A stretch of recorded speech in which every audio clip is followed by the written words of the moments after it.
Hey guys, I want to show you putting together a couple waterers. These come from Reptile Basics for my rodent rack. If you're going to have a shot at making money and you're not selling super high-end ball pythons, typically you have to do your own rats. So these buckets come pre-drilled. I spray painted them because I'm finding the ones I have get algae growing in them, so I'm hoping that'll help. Anyways, pretty simple installation here. This is the back piece. Well, actually that goes through the outside and the front. It's got a little rubber O-ring there. And then this goes on the back, just threads up, little plastic nut. And then this piece plugs into it. Here's one already installed. It's got like a flow that way. Flip it back this way off to your water line, and it's a gravity feed. So I'm gonna get this one installed here real quick.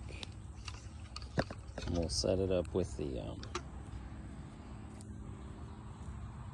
on the rack.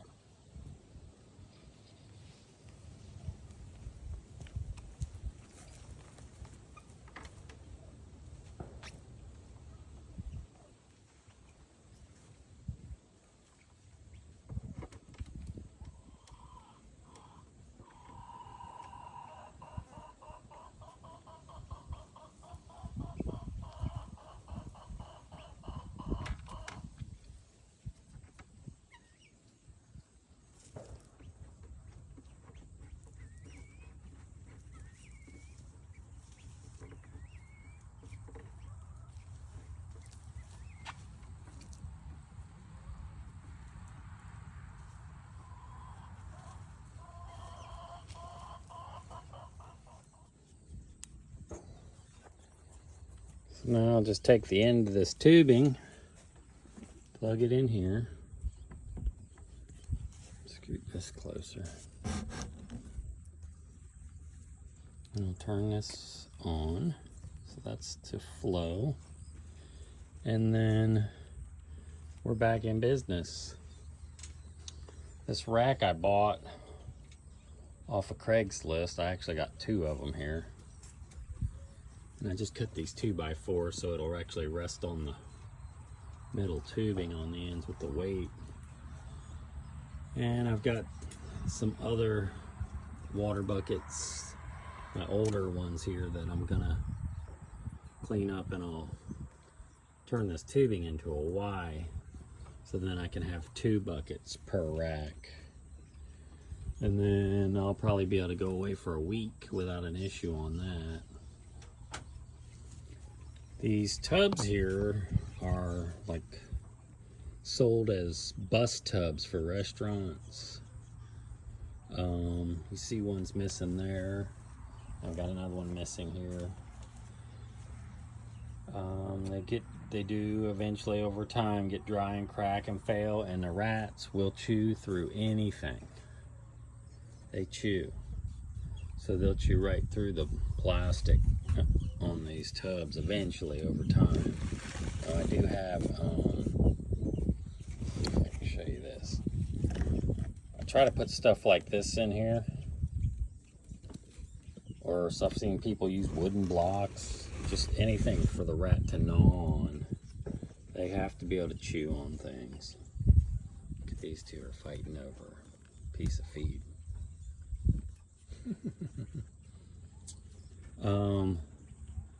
And then I test them. I bought these clips. I haven't put them on all of them yet, but they clip the liquors down into the expanded metal, because I'll show you down here at the bottom. This is the way that they had them designed, where they're just in there and they can get pushed out. And in Florida heat, that's disaster quick. So after I fiddle with the water, I always double check, make sure we got pressure there. We're good.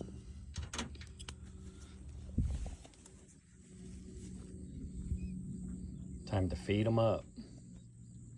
This one has these little frames to hold the food up to the front. I'm gonna just build some wood ones here. And I'm gonna build spacers right here because feed gets in this middle part between the tubs and it gets mildewy. You can see that's a little mildewy piece there. See it? You don't want them eating that. That's not good for them. But they do a great job. They eat almost anything. I figured out too with these tubs, I forget what they are. I think they're about 20 deep by about 13 wide. And the rats, you can go probably 2 females, and then I rotate my male. So this little clip here tells me that on this row, the male's there, and each like a week and a half, and then I go to the next row, week and a half. I have been cleaning out the bins below, or no, after the male comes out, like dumping the bedding, put fresh bedding. I do shredded cardboard mostly. Probably have a little bit in this thing. Yeah. And then I do this. This is from Tractor Supply. This is pine shavings, but it's kiln heated. So it cooks off, I forget what it's called. It's some kind of like alcohol thing that kind of creates a fume. And if you just go with raw pine chips, you're not going to have luck. Your colonies are going to struggle because that stuff gets toxic for them to breathe in all day. So it's got to be kiln fired. And I think that's pretty much it. So far it's been working good with 2. I tried 3 females and that's just too much. 3 females and a male, it's not enough space. So I'm going with 2 there. And I'm starting to get these. I've got grow outs over here. I've got these grow out pins. They're old. And I'm slowly repairing them because they'll chew through anything. Metal. This is aluminum here.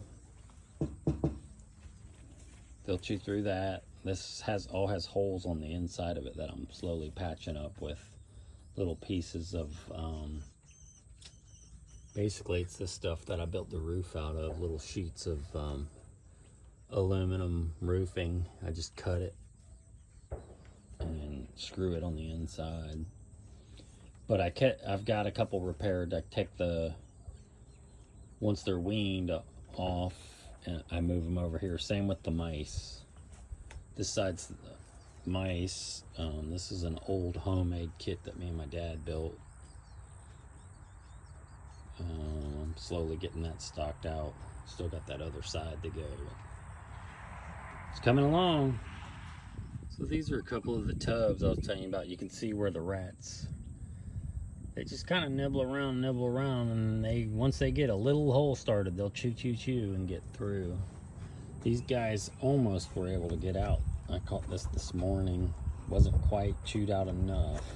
I mean, they probably could have squeezed through there, but they weren't comfortable because there was nowhere to land.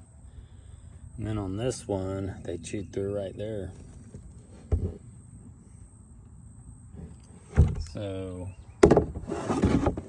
if they do chew through, it's important to try to have a little spot there or have something in the tub that they can chew on. That's hard. They need to be able to chew, actually, because their teeth never stop growing. Every once in a while you'll get a rat that's teeth don't align correctly, and the tooth will grow through past the other teeth and like either down through its bottom jaw or up into the head, and you usually just have to feed them off because that's if you don't resolve it yourself by clipping their teeth, that's a lethal situation.